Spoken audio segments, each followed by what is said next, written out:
Hello नमस्कार दर्शकों, माटी से बदी टोर सीरियल में आप सभी का स्वागत है। आज के एपिसोड में हम देखते हैं जहाँ पे वानी जो होती है वो वायु का पास देती है। वायु सोया रहता है और वो अचानक से उठ जाता है। वो बोलता है वानी तुम कहाँ पे हो, और उसे वानी की आवाज़ आती है और फिर उसके बाद वह धुंधला सा दिखाई देता है, इसलिए वो चश्मा लगा लेता है। जैसे वो चश्मा लगाता है फिर उसको वानी नहीं दिखाई देती। फिर वो जैसे चश्मा निकाल लेता है फिर उसको वानी की आवाज़ आती है, फिर उसे वानी दिखाती है। वो डिस्टर्ब हो जाता है, वो बोलता है अरे मुझे हो क्या रहा है। फिर वो पीछे मुड़ता है, फिर देखता है वानी, फिर उसे वहाँ आवाज़ दे रही। वायु एकदम से परेशान हो जाता है कि आखिर उसके साथ ये सब चल क्या रहा है। फिर वो चश्मा निकाल लेता है। फिर वो बोलता है कि लगता है मुझे चारों तरफ से वानी की आवाज़ इसलिए सुनाई दे रही है क्योंकि मेरे प्रॉपर अभी मेरी आई साइड चली गई ना, मैं अभी कान ही बंद कर लेता हूँ। उसके बाद वो कान बंद कर लेता है, आँख बंद कर लेता है ताकि उसको ना आवाज़ है ना वानी दिखाई दे। तभी वहाँ पे जया ज्योति आती है और बोलती है वायु बेटा ये क्या क्यों हो, अब अपनी कान बंद करके क्यों और इस तरह से क्यों बैठे हो। तो वायु बोलता है कि मम्मा आपको पता है मुझे वानी की आवाज़ आ रही है और वानी हर जगह दिखाई दे रही है, इसलिए मैंने अपने आप को बंद करके रखा है कानों को। तो यहाँ पे जया बोलती है वो इसलिए दिखाई दे रही है, पहले मेरी बात तो सुनो। अभी यहाँ पे मैं बोलता नहीं नहीं मम्मा मुझे कुछ भी नहीं सुनना। जया बोलती सुनना तो पड़ेगा ना, सुनो। वो आपको इसलिए दिखाई दे रही है क्योंकि वो सच में आई है, वो दिखाई नहीं दे रही, वो दिख रहे हैं क्योंकि वो है। तभी यहाँ पे वायु बोलता है मम्मा सच में कहाँ पे है, मुझे तो नहीं दिख रहे। बोलती ये लो पहले स्पेक्स पहनो। उसके बाद वो जया जो होती है अपने बच्चे को चश्मा पहनाती है और फिर बोलती वो देखो सामने देखो खड़ी है। तभी हम देखते हैं कि सामने जो होती है वो वानी जो थी खड़ी होती है एकदम पर्पल फ्रॉक में और बहुत सारे बलून्स के साथ। वायु एकदम खुश हो जाता है, बोलता है वानी तुम यहाँ पे आई हो। उसके बाद वानी जो थी वो वायु के पास जाती, बोलती है हाँ वायु मैं तुमसे मिलने आई हूँ, तुम्हारी तबीयत ख़राब थी ना, ये देखो मैंने तुम्हारे लिए गुब्बारे भी लाए, बलून्स भी लाए हैं। तो वायु बोलता है कि वानी तुम्हें कैसे पता मैं बीमार था। वानी बोलती लेकिन मैं तुमसे बहुत गुस्सा हूँ, तुम मेरे फ़ोन क्यों नहीं उठाए तुम। तभी यहाँ पे वायु बोलता कोई मिस कॉल नहीं आया, देखो ना वानी तुम्हें कैसे फ़ोन उठाता, चेक करो।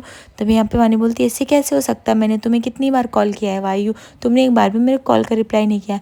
तभी यहाँ पे वायु कहता है हो सकता है कि तुम्हारा नंबर ब्लॉक हो गया हो। तभी यहाँ पे वानी बोलती ब्लॉक नंबर, मेरा नंबर किसने ब्लॉक किया होगा। वायु बोलता मेरी शायद अज्जी ने किया रहेगा। जया को एकदम से जैसे कि वो बातें अटक रही थी लेकिन वो बोल नहीं पा रहे थे, ये नंबर जया से ही वसुंधरा ने ब्लॉक करे थे। यहाँ पे वायु बोला वो अज्जी ने किए होंगे मेरी, कोई बात नहीं चलो अभी मैं अनब्लॉक कर देता हूँ। तभी यहाँ पे वानी बोलती मुझे उनसे मिलना है, वो इस तरह से क्यों की, मेरा नंबर ब्लॉक क्यों की, मुझसे उनको क्या शिकायत है, मैं अभी उनसे पूछूंगी आपकी अज्जी से। तभी वायु बोलता है हाँ हाँ पूछ लेना। तभी देखते हैं हम कि वैज उतराती। वायु बोलता है कि वो अज्जी है ना तो उन्होंने किया रहेगा, लेकिन अभी कोई बात नहीं है। वानी बोलती मेरी मम्मी बहुत स्ट्रांग है, मैं भी स्ट्रांग हूँ, फिर मैं उनको डांट लगाऊंगी जो उन्होंने मेरा नंबर ब्लॉक किया है। उसके बाद यहाँ पे वायु वैजू आती है और बोलती है वायु बड़ा तो कैसा है। वह वायु जो होता है एकदम से वैजू से लिपट जाता है, बोलता है फाइटर आंटी मैं बहुत अच्छा हूँ, आप मुझसे मिलने आए हो ना फाइटर आंटी, आप पहले नहीं आए थे ना, मुझे आपकी आवाज़ आ रही थी फाइटर आंटी, इसलिए मैं देखो मैं चलने लगा देखने लगा। तभी यहाँ पे जया ज्योति इशारा करती है वैजू को ना बोलने के लिए। तभी वैजू बोलती नहीं नहीं मैं तो अभी आई, हम लोग पहले कहाँ पे हैं। वानी सुन के कहती है आई ये क्या बोल रहे हो, आप तो बहुत थोड़े टाइम के लिए आए थे ना पहले। तभी यहाँ पे वो वायु के लिए वानी को इशारा करती, उसके बाद वानी झूठ बोलती हाँ सही सही आई, एक बार भी नहीं आया, नहीं वैजू नहीं वायु तुम्हें गलत फहमी, हम लोग अभी भी अभी आए। वैजू जो होती है उसको बहुत सारा मोटिवेट कर रही होती है बहुत बातें बोल के और उसे सांत्वना दे रही होती है कि वो ठीक हो जाए। रणविजय और वसुंधरा ये सब बातें सुन रहे थे जो कि उनको एक शब्द नहीं भा रहा था। यहाँ पे वैजू बताती है कि वो कैसे अगर हिम्मत से काम लेगा और ऐसे ही हमेशा हष्ट पुष्ट बना रहेगा तो वो बहुत कुछ हासिल कर सकता है। वो सिर्फ बास्केटबॉल खेलेगा नहीं बल्कि वह उसमें रेस में जीतेगा भी, फर्स्ट में आएगा। वायु बोलता है क्या मजाक कर रहे हो आंटी, मुझको तो फुटबॉल का गेम दिखता नहीं तो मैं कैसे फर्स्ट आऊँगा। वैजू बोलती अभी नहीं दिख रहा है, ऐसा नहीं तो जीवन में नहीं दिखेगा, तुम्हें देखा तुम फर्स्ट आओगे। वायु बड़ा मेरा भरोसा करो। तभी वानी बोलती है अब ये लो वायु तुम इस बलून के साथ खेलो, जब तुम ठीक हो जाओगे तुम्हें बास्केटबॉल मिलेगा। उसके बाद वायु जो होता है वो वानी को गले मिल के थैंक यू बोलता है। दोनों बच्चों का भी प्यार देखने को मिलता है। वैजू भी जो होती है वो वायु को समझाती है कि बेटा तुम ऐसे मन शांत करके करोगे ना सब कुछ लाइफ में सब कुछ मिलेगा जो चाहोगे वो भी, तो हमेशा हिम्मत नहीं हारना है, टूटना नहीं रोना नहीं, सब कुछ कर लोगे।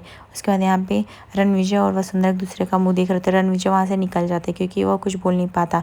उसके बाद वो जो ट्रीटमेंट का सब लिखा हुआ रहता है वायु के बारे में वो सब फाड़ के फेंक देता है और गुस्सा कर रहा होता है, चिल्ला रहा होता है ये सब मेरे साथ क्या हो रहा है, भगवान मुझे किस मोड़ पे ला खड़ा कर दे। तभी यहाँ पे जया आती है, जैसे वो पीछे मुड़ता है। यहाँ पे रणविजय बोलता है जया तुम यहाँ पे क्यों आई हो, मुझे कुछ भी नहीं समझ में आ रहा है, ज़रूर तुम यहाँ पे मेरा मजाक लेने आई हो ना, तुम ये देखने आई हो कि एक हारा हुआ बाप की कंडीशन क्या है कि तुम जीत गई, तुम वैजू के बारे में जो बोल रही थी सही था, मैं जो बोल रहा हूँ गलत, तुम्हारे वजह से वैजू आई हो सब कुछ होने लगा, तुम यही सोच रहे हो ना। जया बोलती ऐसा बिल्कुल भी नहीं रणविजय, मैंने ये नहीं सोचा, मैंने ये सोचा एक बाप अपने बच्चे से कितना प्यार करता है। वायु का बाबा वायु से दुनिया के सबसे ज़्यादा बाबा से प्यार करते हैं। तुम दुनिया के बेस्ट बाबा हो रणविजय, तुम्हें ये पता है ना हो। तुम वायु के लिए किसी भी कठिनाई से लड़ जाते। इवन तुम वैजू दीदी की नफरत जिसको भी उसको भी भुला के तुम आगे आए हो। ये तो यही हुआ ना कि तुमने अपने बेटे के बारे में सोचा। वायु को तुमसे ज़्यादा प्यार कोई नहीं कर सकता। इस दुनिया का बेस्ट बाबा भी तुम हो। ये सुनकर रणविजय जो होता है वो जया को गले लगा लेता है और रोने लगता है। बोलता है जया तुम सच में सही कह रहे हो, मैं एकदम से हार चुका हूँ। मैं चाहता हूँ वायु को जल्द से जल्द ट्रीटमेंट मिले और ठीक हो जाए। जया बोलती आई होप सो ऐसा ही होगा। वैजू जो होती है वो पीछे खड़े रिक्शे के ये सब देख रही होती है और उसको मन में काफ़ी दुख जैसे वो उमड़ उठता है। उसके बाद वहाँ पे सुनीता आती है और बोलती है वैजू तू क्या यहाँ पे कर रही है। उसके बाद वो देख लेती है रणविजय जया को और बोलती है वैजू तू क्या अभी भी तेरे दिल में ये सब देख के कुछ होता है, तुझे सच में बुरा लगता है तो तू बोल क्यों नहीं देती अपने दिल की बात। वैजू बोलती हो ताई ऐसी बात नहीं है, अगर ऐसी कुछ होता तो मैं क्यों छोड़ के आती। अब इतना दुख झेल लिया है लाइफ में, इतना बड़ा बड़ा प्यार का धोखा, ये सब छोटे मोटे हैं। इन सब से घाव नहीं लगते मुझे, ना घाव भरते हैं मेरे। आई जो इतना बड़ा जख्म मैंने झेल लिया है उसके लिए अभी ये सब क्या है। आदत सी हो गई थी, पहले भी थी और अब तो और है, लेकिन अब मुझे इनसे कोई फ़र्क ही नहीं पड़ता क्योंकि मेरे रास्ते अलग हैं और इनके रास्ते अलग हैं। और सुनीता बोलते हैं वैजू तू सच बोल रही है ना, झूठ तो नहीं बोल रही। वैजू बोलती है वैसे भी ज़िंदगी में बहुत तमाचे खाए हैं ताई, झूठ बोलने की ज़रूरत ही नहीं है और जो है सच्चाई है सामने है यही स्वीकार करना है। इसके बाद सुनीता और दूसरी तरफ हम देखते हैं यहाँ पे वायु और वानी जो होते बात कर रहे थे, जहाँ पे वानी बोलती है कि वायु तुम्हारे बाबा तो कितने अच्छे हैं, तुमको अमेरिका लेके जाएंगे, फिर तुम्हारा अमेरिका में इलाज चलेगा, तुम अमेरिका चले जाओगे। वायु बोलता है हाँ लेकिन मुझे अमेरिका नहीं जाना क्योंकि यहाँ पे फाइटर आंटी ने, मैं फाइटर आंटी की हेल्प से ठीक हो जाऊँगा। वानी बोलती हाँ वो तो है, मेरी आई ठीक तो कर देंगी, लेकिन एक काम करना तुम मेरी आई से यहीं पे अपना इलाज कराना, शिवगाँव में रह के मैं तुम्हारे बाबा के साथ चली जाऊँगी अमेरिका और वहाँ पे ढेर सारा घूमेंगे खाएंगे। तभी वसुंधरा के बाद खटक जाती है, बोलती है कि वहाँ पे वायु का बाबा घूमने नहीं जा रहा है, वायु के इलाज के लिए जा रहा है। समझ में आई ये बात।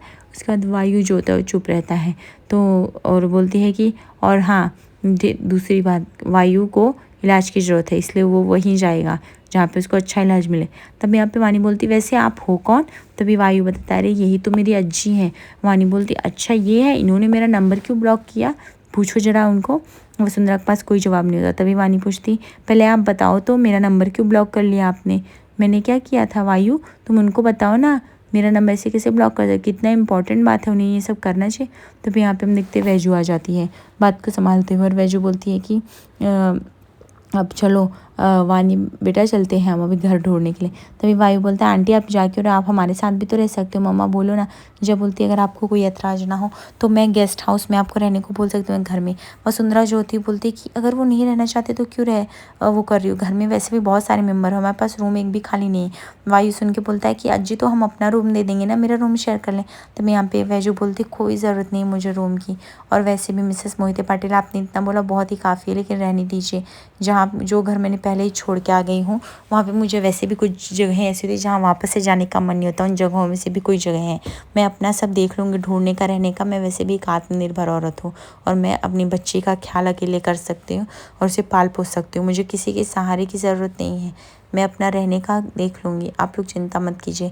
बस हम चाहते हैं वायु का ट्रीटमेंट जल्द से जल्द हो। वायु बड़ा तो जल्द से जल्द इस हॉस्पिटल से निकल और फटाफट सब कुछ कर, ठीक है। तभी वानी ज्योति लॉलीपॉप लाती है, वो वायु को देती है, वायु खा रहा होता है। रणविजय जो होता है वो देख रहा होता है वायु कितना खुश है, कितना हैप्पी हैप्पी है। उसके बाद देखते हैं हम कि वसुंधरा जो होती है वो बोल रही होती है कि ये सब क्या चल रहा है, कुछ समझ में नहीं आ रहा है, मैं फ़िलहाल के लिए तो यहाँ से जा रही हूँ, मुझे एक ऑर्गेनाइजेशन में जाना है, वहाँ का आज उद्घाटन है। वायु बेटा तुमसे मैं शाम को मिल दूँ, एक काम करो तुम लोग शाम को ही घर पे मिलो, ठीक है। चलो जया मैं जा रही हूँ, हाँ ओके। उसके बाद हम देखते हैं यहाँ पे वैजू काफ़ी रात हो चुकी है और रूम के लिए वो पता करी। यहाँ पे काफ़ी शराबी सड़क पे घूम रहे, जो वैजू वो गंदी निगाह से देख रहे। वैजू अपने आप के लिए अनसेफ महसूस कर रही है। उसके बाद वो कॉल पे कॉल ट्राई करी क्योंकि उसको रूम चाहिए, लेकिन कोई ना कॉल पिक कर रहा ना उसे रूम देने को रेडी है। यहाँ पे वैजू की बेटी वानी और दोनों का बहुत ही बुरा हाल हुआ है। उसके बाद हम देखते हैं कि यहाँ पे सुनीता आती है और यहाँ पे वानी बोलती मुझे बहुत भूख लगी है। तब यहाँ पे वैजू बोलते बस 1 घंटा रुक खाना दूंगी मोटी रोटी बना के, लेकिन यहाँ पे सुनीता कुछ खाने को लेके आती है जिसकी वजह से वानी का मन बहल जाता है और वो खाने पे फोकस्ड हो जाती है, खाने लगते। तब यहाँ पे सुनीता जो थी वो वैजू से कहती है वैजू तूने सोचा भी है कि ये सब क्या हो रहा है, तू अभी इतनी रात को हमारा बाहर रहना सेफ़ नहीं, तुझे क्यों नहीं समझ में आता है। वैजू बोलती कि 1 मिनट ताई, मैं आपको बता रही हूँ ना हमारा रहना सेफ़ नहीं है, लेकिन हम क्या करें, मुझे रूम नहीं मिला। वो राजेश अंकल थे ना, उन्होंने बोला था कि कि मिल जाएगा राधिका जी से, उनसे बात कर रही हूँ। तो मैं यहाँ पे वानी बोलती कोई बात नहीं आई, आप कोशिश करो, मुझे बाहर भी अच्छा लग रहा है, ठीक है, अगर मिला तो ठीक है हम लोग जाएंगे, नहीं मिला तो हम थोड़ा 1-2 दिन बाहर सो लेंगे, इसमें कोई बहुत बड़ी बात नहीं। वैजू एकदम से खुश हो जाती कि उसकी इतनी छोटी सी बेटी इतनी मैच्योरिटी की बातें कैसे कर सकती है। फिर हम देखते हैं कि वसुंधरा जी जो थी उस मंदिर के उद्घाटन में पहुंचती हैं, जहाँ पे राधिका भी इन ऑर्गेनाइजेशन को काफ़ी संभाल रही होती है, और राधिका जो थी वसुंधरा जी का और उनके पूरे परिवार का वेलकम करती है और उनको बोलती है कि आप आई साहब, अच्छा हुआ आप आए, आपके वजह से हॉस्पिटल मंदिर सब कुछ बनना चालू हो गया, आपकी वजह से औरतें कितनी आगे गई यहाँ से। उसके बाद यहाँ पे वसुंधरा को मंदिर में पूजा करने के लिए बोलता है। तभी हम देखते हैं राधिका को वैजू का कॉल आता है। वैजू बोलती है कि उसको राजेश काका ने नंबर दिया, वो रूम के सिलसिले में ढूंढ रहे, उसकी एक छोटी बच्ची है। तभी यहाँ पे राधिका बोलती है कल कॉल करना, आज तो मैं बिजी हूँ, आज यहाँ पे पूजा बहुत बड़ा और यहाँ पे मिनिस्टर्स लोग आए। तभी यहाँ पे वैजू रिक्वेस्ट करती नहीं नहीं ऐसा मत करो, मैं अकेली हूँ, मुझे चाहिए रहने के लिए, आप प्लीज़ मुझे रहने दीजिए, मैं पैसे वैसे दे दूँगी, उसकी चिंता मत कीजिए। उसके बाद राधिका बोलती है अच्छा ठीक है, एक काम करिए, जो मैं एड्रेस भेज रहा हूँ आप उस पते पे आ जाइए, फिर जो भी है हम आगे का देख लेते हैं, क्या करना है क्या नहीं करना है। उसके बाद वैजू जो होती है वो फ़ोन रखती है और उसको जो और बोलती है ताई कि चलो फ़ोन में एड्रेस रखते हैं। उसके बाद बोलती है सुनीता कि तो एड्रेस एकदम पास में है। वैजू बोलती है चलो फिर चलते हैं। तो इसी तरफ हम देखते हैं वसुंधरा जो थी यहाँ पे पूजा का कार्यक्रम स्टार्ट करती हैं और वह देवी माँ का आशीर्वाद लेती है और वो बोलते हैं मिस पावन अवसर पे उपलब्ध हुए, ये सब आप सबके असीम कृपा है। मैं बस यही चाहती हूँ कि आप लोग औरतें जो होती हैं वो अपने हक के लिए लड़ें, क्योंकि औरतों को अपने हक के लिए खुद लड़ना पड़ता है। औरतें ऐसी हैं जो अपना घर चलाती हैं, बाहर चलाती, इसलिए औरत का सम्मान होना ज़रूरी है। जो औरत का सम्मान नहीं करता उस घर में लक्ष्मी भी नहीं टिकती। इसलिए कभी कभी औरतों को अपने सम्मान के लिए खुद लड़ना पड़ता है जब उनका घर में कोई इज्जत नहीं हो रहा हो। तभी हम देखते हैं वैजू जो होती है उस एड्रेस पे आ पहुँचती है। वो सोचती है कि राधिका जी से कैसे मिले, फिर उसे समझ में आता है यहाँ पे कुछ इन ऑर्गेनाइजेशन है। उसके बाद वसुंधरा दूर से देख लेती है वैजू को, पूरी तरह से शॉक हो जाती है, मानो जैसे उसकी बोलती बंद हो जाती है।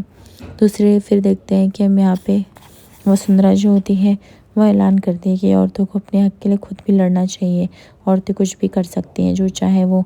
इसलिए औरत काली का भी रूप है, दुर्गा का भी रूप है, औरत सब कुछ कर सकती है, घर बाहर सब। इसलिए औरत का सम्मान होना बहुत ज़रूरी है, सब बोलती है, जिसका हम देखते हैं प्रभाव काफ़ी छवि पर पड़ता है, छवि को तभी वसुंधरा जो थी वैजू को देख के दिए उसका खून जैसे खौल उठता है। और यहाँ पे सुलेखा भी जैसे वैजू को देख लेती है, वह ताली बजाना बंद कर देती है और मुँह बनाने लगती है। और वह जो होती है जयकांत को बोलती है वो देखिए आ गई फिर से वापस से। और यहाँ पे वैजू जैसे उन लोग को देखती है वो पूरी तरह से शॉक हो जाती है, उसको लगता है कि उनका फिर से आमना सामना क्यों हो रहा है। उसके बाद वह राधिका जी जाती हैं। वैजू बोलती है कि आपने बोला था ना रूम के लिए, इसलिए मैं आ गई। तभी यहाँ पे राधिका बोलती है ठीक है चलो आओ। वैजू वह वानी को जाती खाना खिलाने। इस बात का फ़ायदा उठा के वहाँ पे सुलेखा जाती है, वैजू को खरी खोटी सुनाने लगती है कि तेरा मन नहीं भरा, तुझे सुख शांति नहीं दिखेगी, जो फिर से वापस से इस घर में आ गई। वैजू बोलती है कि मुझे आपसे बहस करने में कोई भी दिलचस्पी नहीं, बेहतर होगा कि आप अपनी ज़बान बंद रखें मेरे सामने, मुझे आपसे कुछ भी बात नहीं करना है। और हाँ मैं आई हूँ, लेकिन मैं यहाँ पे आप लोग के लिए नहीं आई हूँ, मुझे रूम के थ्रू बुलाया गया, राधिका जी ने बुलाया है। तभी यहाँ पे कुछ लोग जो थे वो मौका पा के टिप्पणियाँ करने लगती कि ये तो वही है वसुंधरा के बेटे की पत्नी है, पहली वाली पत्नी। तभी वसुंधरा इस बात से इनकार कर देती, बोलती नहीं वो मेरे बेटे की पहले पत्नी मर चुकी है अभी, और उसकी पत्नी एक ही है और उसका नाम जया है, उसके अब लाइफ में कोई भी नहीं है, ये मेरे बेटे की पत्नी नहीं हो सकती। ये सुनकर वैजू पूरी तरह से शॉक होते हैं कि उसको मृत्यु कैसे घोषित कर सकते हैं वो लोग। आज रात के एपिसोड में हम देखते हैं कि रणविजय और जैक के पीछे बढ़ती नज़दीकियों को देख के वैजू काफ़ी अनकंफर्टेबल फील करेगी, इसलिए वैजू वहाँ से चली जाती है।